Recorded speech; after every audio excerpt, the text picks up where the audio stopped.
Hey guys, how's it going? Ghosty Rich here today, and today we're going to be cutting off all the zap straps and setting up this bike rack that's meant for the Jeeps here. It goes on the spare tire carrier. As you can see, it's meant for the wider tires, so we're going to try it on the Jeep, and we're going to try it on this Jeep. This is a JL, that's a JK. That one's got 35s, and this one's, I believe these are 33s, if I remember correctly, for these Firestones. But either way, let's first start off by, it's made by Allen Sports. This is the model number. Let's go ahead and cut all these zap straps or zip ties. Depends on what side of the hemisphere you're on, I guess. I don't know. Wow, these actually kind of suck. There we go. Maybe I should have just brought my mat once. I was like, oh, these will be fine. Apparently I was wrong. All right, there we go. And let's get this bag of parts off. Perfect. Let's unleash all of those. And as you can see, I'm just gonna stretch this out into the position it should be in. I'd flip it upside down like so, bend this out, and we're gonna take this off of this hook so it just comes out like this. And then from what I can tell, after you take that off, this should probably go up, and you should bend this into this hole. Same with this side. Take this off, kind of stretch it out, and I'm sure if you flex on this a little bit, you just put it inside the hole right here. Be careful when you're flexing these in. I flexed from down here, but if you try to hold it up here when you're flexing, which is of course going to give you more leverage, but if it flexes out, you could give yourself a blood blister, which would not be good. So do that and do that.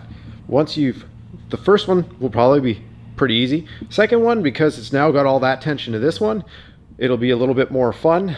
Like I said, if you have to, just be careful. That's it. Next, to put this bolt through here, you want to kind of lift it up so it pops through the other side, just like that.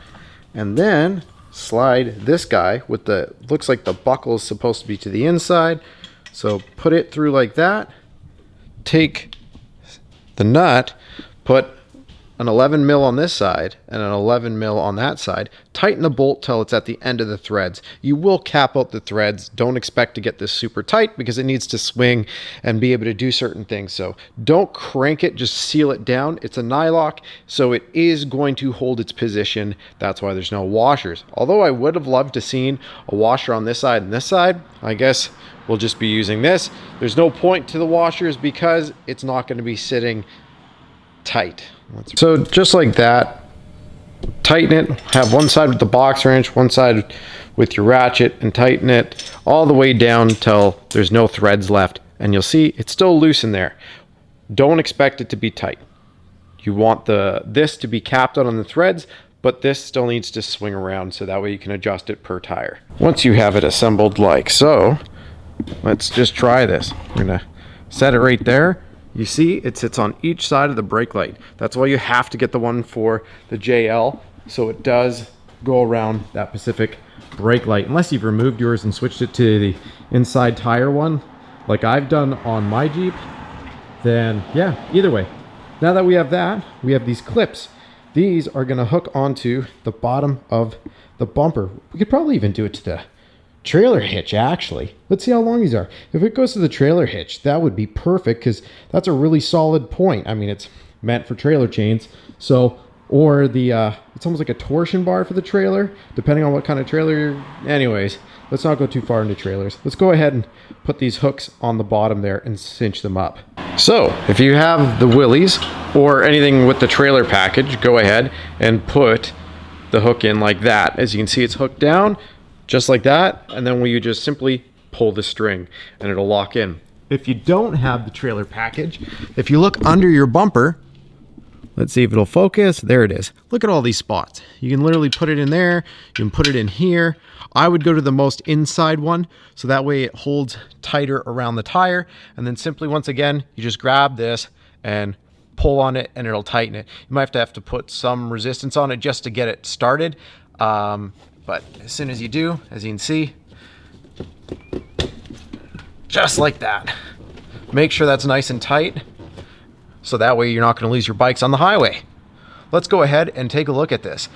Also, Make sure it's seated fully on the rubber, balanced, so that way we know we're not touching our rim.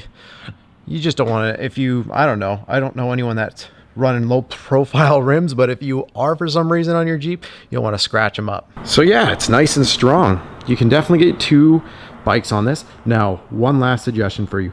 The tires, when you lift your bike up on here, suggest that you actually strap the tire even onto this or something, so that way the tire isn't flailing in the back. And then the other reason why is if you also put a strap around the back of the tire, it'll keep it from spinning on the rear, so it doesn't mess up your bearings or anything like that, and keeps it from flopping around. Let's go ahead, we're going to loosen this off. We're going to try this on the JK to see and make sure that I can tell you it works for JLs and JKs. So simply, when you're done, you loosen these. I love how easy this is to remove. Just simply remove off the trailer hitch if you've got it. Let's walk over to the JK. Again, it goes like this. Because of the wider tire, it is a pretty wide tire. Anyways, will it work? It looks like it will. Let's go ahead and strap it down to the metal bumper. So if you have 35s like this, make sure the bar fits in the tread right here. You might have to squeeze it, by the way, but if you squeeze the bar in, look, no side to side movement. And then it still hooks if you have the plastic or metal bumper. Just goes all the way down. And yeah, definitely that's gonna hold your bikes. And same rules apply. Anyways, I hope this video helped you out. Definitely pick this thing up. It cost $100 on Amazon Canadian. Americans get it even cheaper. Way cheaper than going and buying one of the ones that goes into the trailer hitch. So with the strap, it goes under the bottom, over the top, and you pull it to tighten it just like the others.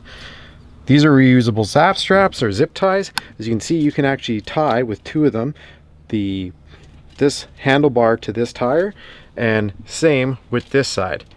It will compress the brake though. You can do what you'd like, but I'd rather it just compress the brake and hold it. You're basically just trying to make it so the handlebar isn't moving.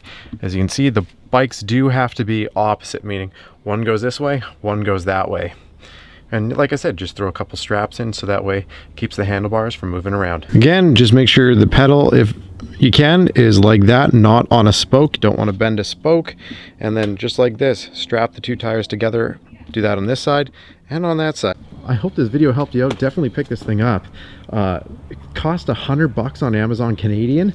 Americans get it even cheaper. Way cheaper than going and buying one of the ones that goes into the trailer hitch. So anyways, guys, thanks again for watching. Press like if it helped you out and subscribe for more.